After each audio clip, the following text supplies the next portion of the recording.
Je vous propose une petite balade dans l'Ancien Testament. Est-ce que vous êtes prêts à vous balader dans les différents personnages? Alors, c'est souvent des personnages qui n'ont pas de rapport entre eux. Ils ont des activités qui sont souvent sans rapport les uns avec les autres, souvent avec des centaines d'années entre les uns et les autres. Mais si on cherche bien, bien des fois, on découvre la signature de Dieu. Un petit signe que le Seigneur nous a fait en nous montrant qu'il y avait des rapports entre ce qu'ils ont fait et ce qui allait se réaliser souvent 1000 ans plus tard. Vous cherchez des preuves du Nouveau Testament? Allez voir dans l'Ancien Testament et vous trouverez souvent les preuves qui ont été laissées là par Dieu des milliers d'années avant que ça se produise. Je vous encourage vraiment à lire autant l'Ancien que le Nouveau parce que c'est une richesse incroyable, ça nous permet de comprendre vraiment beaucoup mieux encore le Nouveau Testament. Alors deux personnages, Jacob et Ruth, apparemment, se sont pas connus. Jacob, je ne sais pas si vous le connaissez sous le passage que nous allons lire, mais il était connu pour être un roublard, pour être un fourbe, pour être quelqu'un qui dissimule. Il avait un frère qui s'appelait Ésaü, qui était né quelques secondes avant lui, parce qu'ils étaient tous les deux dans le ventre de leur mère, mais Ésaü était sorti en premier, donc il était l'aîné, il avait tous les droits d'aînesse sur l'héritage, sur le pouvoir sur la famille, etc. Et Jacob, il aurait bien aimé être à sa place. Et il s'est arrangé dans sa vie pour prendre la place de son frère. Alors, jusque-là, rien de louable. Mais le Seigneur se sert de la vie de cet homme pour nous enseigner des choses. Il est dit qu'un jour, Jacob faisait cuire un potage. Alors, les deux personnages, Ésaü était dans la nature en train de chasser, la virilité, etc., toute la rudesse de son état. Jacob, lui, était avec sa maman. Et sa maman lui disait ce qu'il devait faire. Enfin voilà. Jacob faisait cuire un potage. Ésaü revint des champs accablé de fatigue. Et Ésaü dit à Jacob, « Laisse-moi, je te prie, manger de ce potage-là, car je suis fatigué. » Et Jacob lui dit, « Ok, mais vends-moi aujourd'hui ton droit d'aînesse. » Ésaü répondit, « Mais je m'en vais mourir. À quoi ça sert ce droit d'aînesse ?» Et Jacob lui dit, « Jure-le-moi d'abord. » Il le jura, et il lui vendit son droit d'aînesse. Il vendit son droit d'aînesse à Jacob. Alors Jacob donna à Ésaü du pain et du potage de lentilles. Il mangea et but, puis se leva et s'en alla. C'est ainsi qu'Ésaü méprisa le droit d'aînesse. Peut-être la différence qu'il y a entre Jacob et Ésaü, ce n'est pas la force, mais c'est que Ésaü, qui était tout destiné à vivre cet tas de fils aînés, de responsables, il a méprisé cette charge. Alors que Jacob, qui était un fourbe, un manipulateur, lui, il l'a ambitionné, il l'a recherché, il lui trouvait de la valeur. On va voir plus loin. Plus tard, et ce qui est le plus important, c'est que simplement la vente du droit d'aînesse, la parole d'Ésaü ne pesait pas bien lourd, parce que ce qui était important dans ce cas-là, c'était la parole du père. C'est le père qui seul pouvait attribuer ce droit et valider le droit d'aînesse.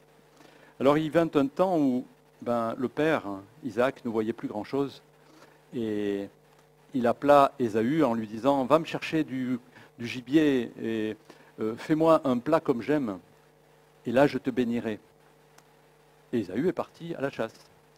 Jacob et sa mère, surtout, qui avaient tout entendu, ont bricolé une autre histoire, et sa mère a fait revêtir à Jacob une fourrure, ou en tout cas, on ne sait pas trop, de la peau d'animaux, pour que son père, qui lui ne voyait plus, puisse les confondre, parce que Ésaü était velu, alors que Jacob ne l'était pas.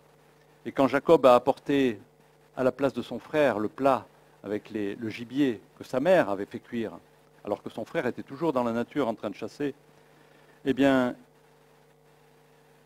Isaac, lui, n'a rien vu, et il a cru que c'était Ésaü qui venait lui apporter à manger.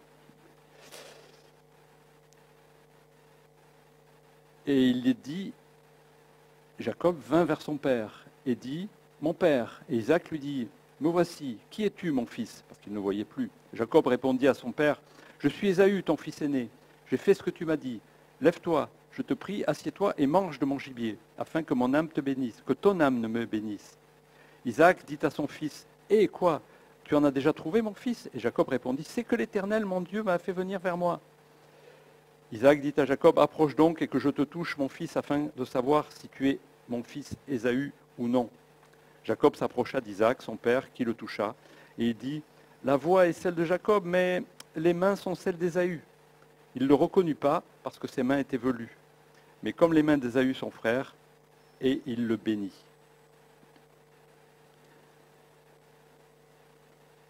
Voilà la preuve de la parole du Père qui a validé la démarche de Jacob qui n'était pas bonne. Mais en tout cas, ce qui est étonnant, c'est que la valeur du Père était irrévocable. Quand Ésaü est arrivé plus tard avec ce gibier et qu'ils se sont aperçus tous les deux qu'ils avaient été bernés,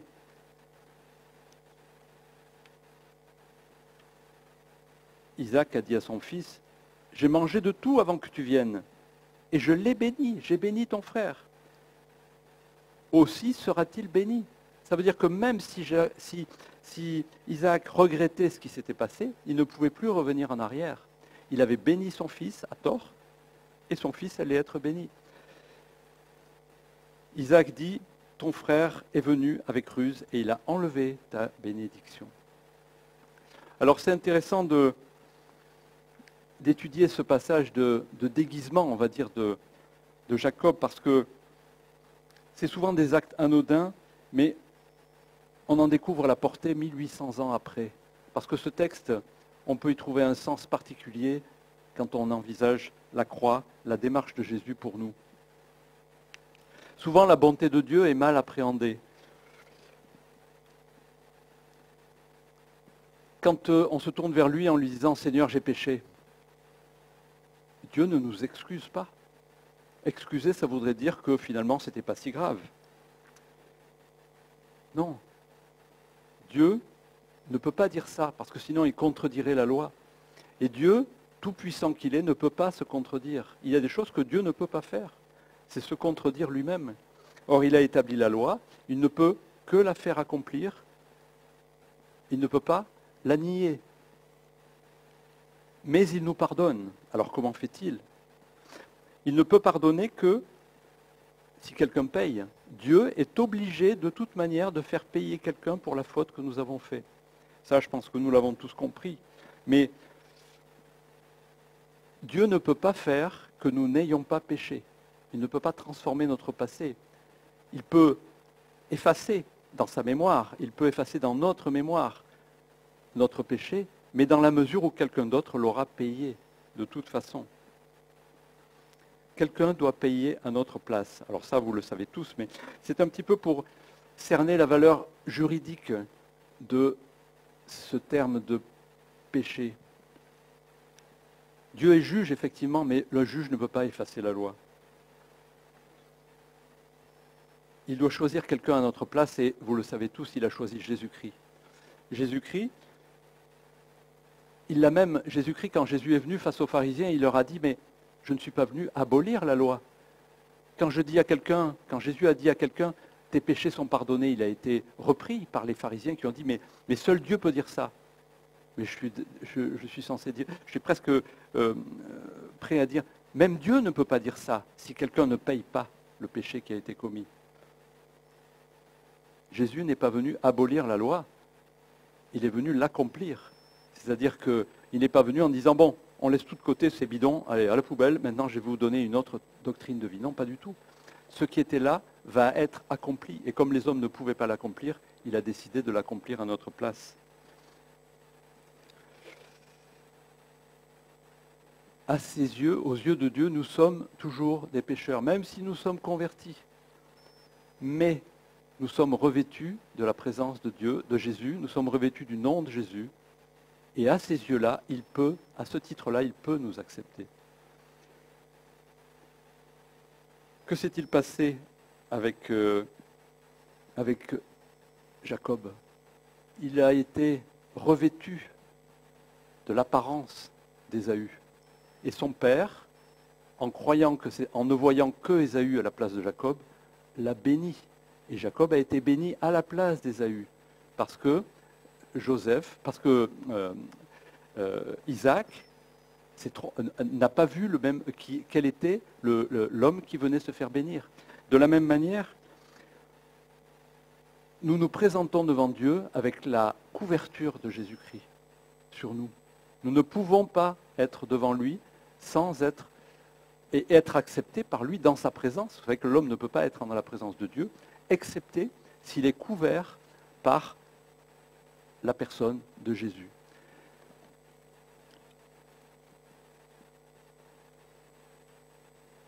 Dieu ne peut nous accepter que s'il voit Jésus à notre place, parce que Jésus, lui, a payé. Et donc, le Seigneur ne peut plus nous reprocher le péché que nous avons commis, les péchés que nous avons commis. Jésus a dû expier et a dû mourir à notre place. Et on ne peut subsister devant Dieu que couvert par l'œuvre de Christ et par l'identité de Jésus. Et là, on retrouve le côté juridique de la loi qui n'est pas contredit, qui est accompli. La loi s'exécute parce qu'effectivement, quelqu'un a payé. On ne peut plus reprocher l'acte dont il est question. Sinon, nous ne pourrions pas espérer aujourd'hui avoir une vie. Nous ne pourrions pas même nous adresser à Dieu dans la prière. Il ne nous écouterait pas. Il ne répondrait pas à nos prières. Il ne nous parlerait pas. Il ne nous aurait jamais donné son Saint-Esprit. Et il n'y aurait aucune espérance pour nous, simplement parce que nous pouvons le faire parce que nous avons décidé de nous revêtir de l'identité de Jésus. Et cette image de Jacob qui, sans le savoir, a préfiguré cette bénédiction future par l'image de son frère, nous aide vraiment à voir quel rôle nous pouvons avoir dans cette dimension et dans ce dialogue avec le Seigneur. On n'est accepté devant Dieu que si nous sommes couverts par le nom de Jésus. Voilà pourquoi le nom de Jésus, nous pouvons l'utiliser dans nos prières. Nous pouvons l'utiliser pour invoquer le nom de Jésus, pour avoir la puissance de Dieu face aux êtres célestes mauvais. Parce que le Seigneur nous a délégué cette autorisation, parce que nous agissons sous son identité. Bien sûr, on veut berner personne. Nous ne sommes pas Jésus, loin de là. Mais il nous a délégué ce droit et dans ce cas-là, son nom est d'une autorité totale dans les lieux célestes. Revêtons l'image et l'identité juridique de Jésus sur le plan du pardon, sur le plan du péché. N'est-il pas écrit que nous serons couverts par le sang de l'agneau ? Alors j'ai répété souvent ce mot couvert parce qu'il prend une valeur particulière. Quand on pense à Jésus, on a vite fait d'utiliser des formules et des mots, vous savez, qu'on entend et qu'on répète. On a tendance à penser, oui, il est mort sur la croix, oui, mais bon, c'est Jésus, hein, c'est Dieu. Non. Au moment où il est monté sur la croix, il était coupable devant Dieu. On en a parlé avec Jonas il y a quelque temps. Jonas a déclaré sa culpabilité. Il a tout à fait trouvé juste d'être jeté à l'eau parce que c'était lui qui était coupable. Jésus a accepté de monter sur la croix pour endosser notre responsabilité, pour endosser notre culpabilité. Donc il est devenu coupable aux yeux de Dieu. À partir de ce moment-là, Dieu ne peut plus l'accepter. Imaginez ce que c'est. Dieu ne peut plus accepter Jésus-Christ. C'est complètement fou. On a toujours tendance à dire, oui, mais bon, c'est Jésus. Non. Dieu n'a plus pu accepter Jésus. Et la preuve, nous l'avons dans ce passage de Matthieu, quand il dit « Eli, Eli, lama sabachthani » c'est-à-dire « Mon Dieu, pourquoi m'as-tu abandonné » Comment Jésus a pu dire ça? Il ne lui a pas dit « Seigneur, ne m'abandonne pas ». Ça n'aurait pas été fait. Il a dit « Pourquoi m'as-tu abandonné ?» C'était fait déjà.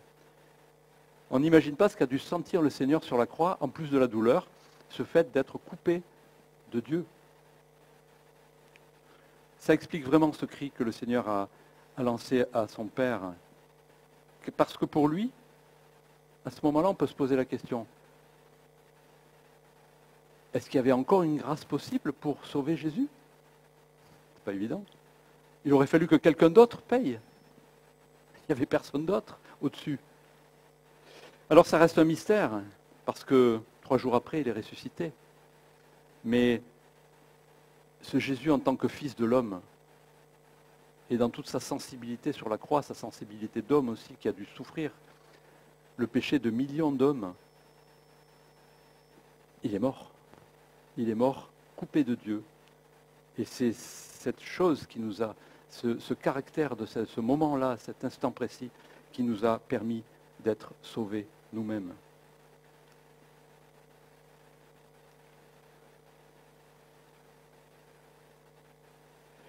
Pour Jacob, ça s'est passé différemment. Il a passé à peu près 20 ans entre le moment où il a usurpé le droit d'aînesse et le moment où il a accepté enfin de se soumettre devant Dieu et de reconnaître qu'il ne pouvait rien faire sans lui. Je ne vais pas vous lire l'autre passage, mais vous pouvez le retrouver. Parce que 20 ans plus tard, il a enfin choisi d'obéir à Dieu. Vous savez, il y a eu ce combat avec l'ange, où il a cédé finalement, et l'ange lui a démis son articulation de la hanche pour qu'il s'en rappelle toute sa vie de ce moment-là. Et après, Jacob a boité toute sa vie. Mais à ce moment-là, il a accepté de dire « Dieu m'a béni ». Et il s'est soumis à Dieu. Qu'est-ce qui s'est passé après? Et Jacob a dit « J'ai vu Dieu face à face, et mon âme a été sauvée ». Que lui a répondu l'ange?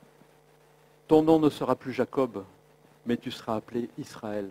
Voilà l'image parfaite du changement de personne que produit le Seigneur en nous. Nous avons accepté de nous revêtir du Seigneur, et lui, en échange, nous donne un autre nom.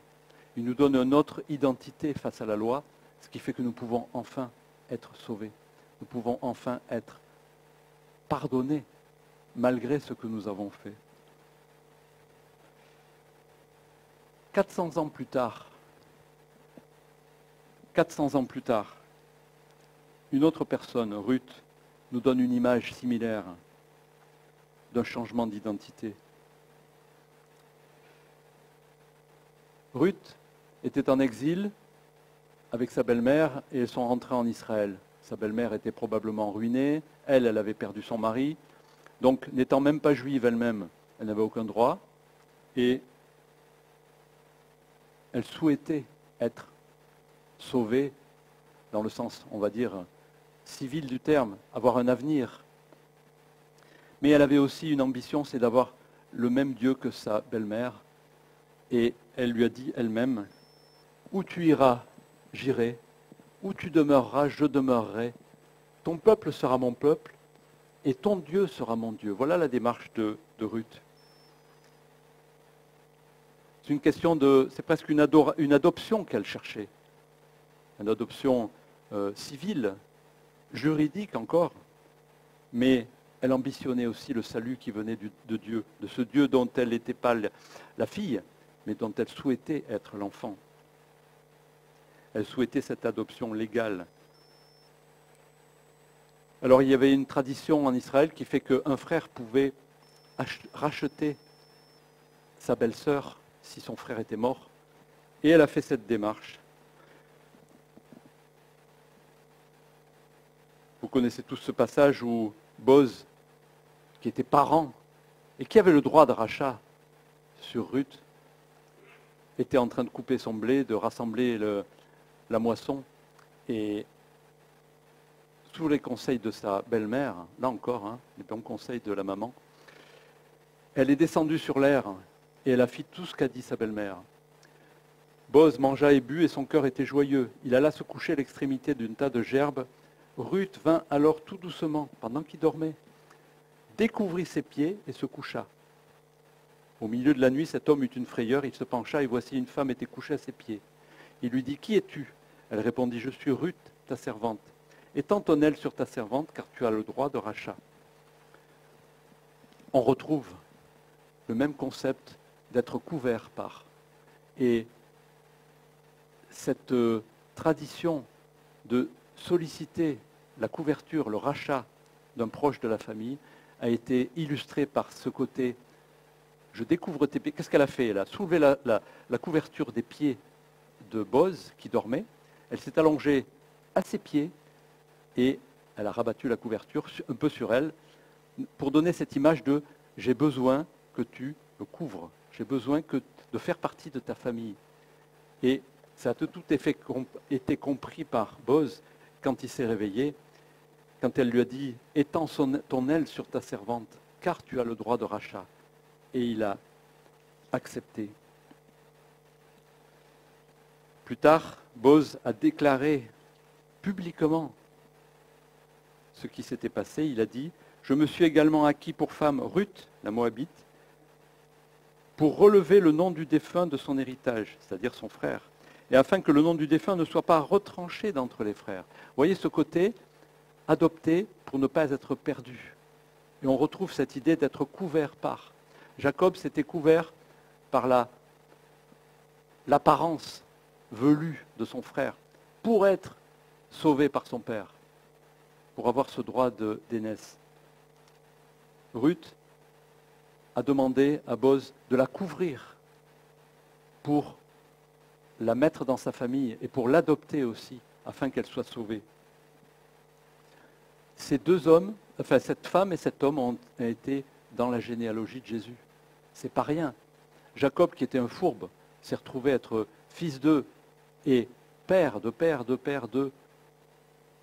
loin de la généalogie de Jésus, en passant même par David. Et Ruth aussi. Ruth qui était la Moabite, qui n'était même pas juive, du fait qu'elle se soit intégrée dans la famille de Boaz et qu'elle ait été acceptée, couverte par son identité, elle a désormais fait partie de la descendance et de la généalogie de Jésus. Quand nous allons dans le début de l'Évangile, nous voyons cette généalogie, c'est intéressant.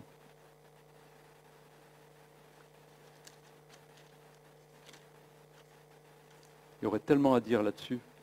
D'ailleurs, je vous laisse une question, si quelqu'un veut la traiter. Pourquoi y a-t-il deux généalogies différentes entre Matthieu et Luc? Amusez-vous. Abraham engendra Isaac, Isaac engendra Jacob, Jacob engendra Judas et ses frères, Judas engendra Tamar, Pérez et Zara, Pérez engendra Esrom, Esrom engendra Aram, Aram engendra Aminadab, Aminadab engendra Naasson, Naasson engendra Salmon, Salmon engendra Boz de Rahab, Boz engendra Obed de Ruth. Vous voyez, elle est dans la généalogie. Obed engendra Isaïe, Isaïe engendra David. Et ça continue jusqu'à Jésus. Il y a un autre passage qui est intéressant dans Matthieu, c'est une parabole qu'il a laissée. Il dit « Le royaume des cieux est semblable à un roi qui fit des noces pour son fils. Il envoya ses serviteurs appeler ceux qui étaient invités aux noces. Mais ils ne voulurent pas venir. Il envoya encore d'autres serviteurs en disant « Dites aux conviés, voici j'ai préparé mon festin, mes bœufs et mes bêtes grasses sont tués, tout est prêt. Venez aux noces. » Mais sans s'inquiéter de l'invitation, ils s'en allèrent. Celui-ci à son champ, celui-là à son trafic.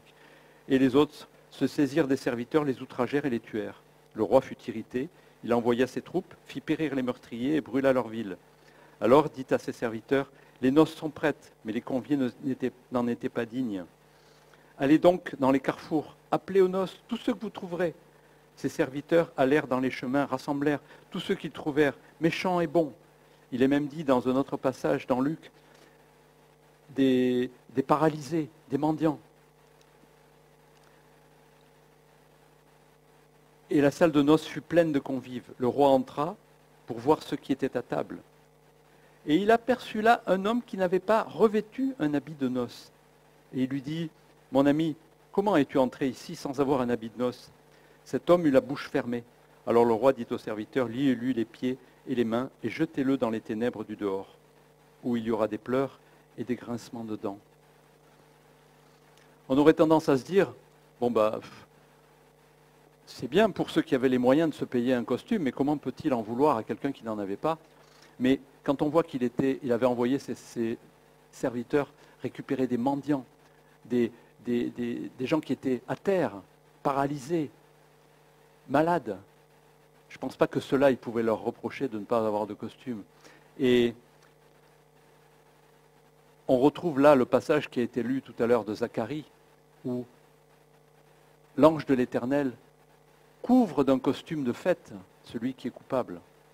Et on imagine bien que dans cette noce, il devait y avoir des serviteurs qui ont couvert de costumes acceptables ceux qui ne l'étaient pas à l'entrée.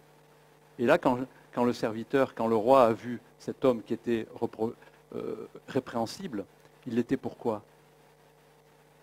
Parce qu'il se sentait peut-être assez digne pour rentrer sans revêtir le costume du roi. Et voilà tout le détail de ce que le Seigneur nous propose. Nous ne pouvons pas entrer dans la présence de Dieu sans le costume qu'il nous a donné lui-même. Ce n'est pas notre propre valeur qui va nous permettre de subsister en sa présence. C'est simplement si nous acceptons, comme Jacob, de revêtir l'identité de Jésus. Comme Ruth, de demander d'être couvert par l'identité de Boz. Et là, les hommes ne pouvaient subsister dans les noces que s'ils étaient recouverts par ce costume pur qui était offert par le roi. Là encore, on nous rappelle qu'on ne peut subsister devant Dieu qu'en acceptant la grâce, qu'en acceptant d'être couvert par le sang de l'agneau. Alors, pour notre vie pratique de tous les jours, je dirais, qu'est-ce qu'on peut en garder? Il faut tout laisser. Il n'y a rien qui puisse tenir devant Dieu. Tout ce que nous pouvons faire, ce n'est pas ça qui va nous permettre de paraître devant lui. On peut réaliser aussi, il nous faut réaliser que c'est que par sa grâce. Et à ce titre-là, il n'y a pas des riches et des pauvres, on est tous pareils. Et ça, c'est merveilleux parce que quand on se présentera devant lui, il n'y en aura pas qui seront devant et d'autres derrière. Si nous acceptons tous le costume, si nous acceptons tous de nous revêtir de son acte de pardon qu'il a fait, de son sacrifice, alors nous sommes tous égaux devant lui. Nous devons choisir d'être couverts par l'identité de Jésus. C'est le seul moyen. Et alors, à ce moment-là, il a dit à Jacob, ton nom ne sera plus Jacob, mais il sera Israël.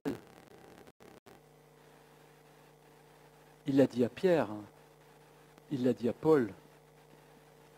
Aujourd'hui, est-ce que il peut vous dire, ton nom ne sera plus Georges, Serge, François, André,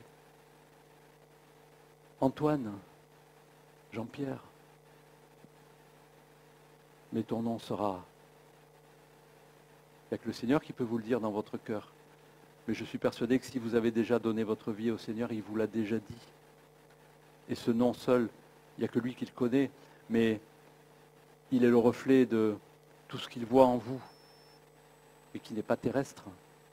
Et c'est ça que nous devons repasser dans nos cœurs pour être heureux, pour être dans la joie. Vous savez, dans tout ce qu'on voit dans le monde, il n'y a pas grand-chose qui peut nous réjouir. Mais si nous savons que nous avons déjà changé de nom, que le Seigneur nous appelle par un autre nom, qu'il a déjà rempli les papiers de l'adoption et que nous pouvons maintenant marcher et nous promener, nous présenter devant lui sous une autre identité et que juridiquement, on n'est plus ce qu'on était, c'est merveilleux. Alors cette nouvelle naissance, bien sûr, elle a un prix.